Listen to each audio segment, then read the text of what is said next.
Ciao, sono Domenico Antonioni, guardate che tempo meraviglioso, è estate, per cui se fino a ieri eravamo comunque felicissimi e soddisfatti della nostra vita, delle nostre giornate, d'ora in poi lo saremo 7000 volte ancora di più. Comunque vorrei segnalarvi una delle migliori cotolette che ho mangiato nell'ultimo periodo, è opera di Cristian Capraro, il nuovo chef dell'Hotel Magnapars, al ristorante da noi, davvero propone questa cotoletta cucinata con 7275 sentimenti.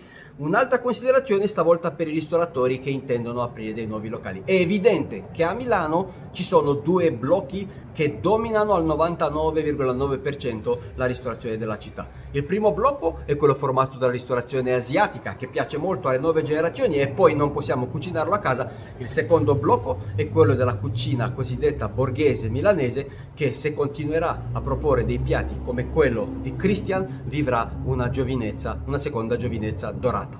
Ciao!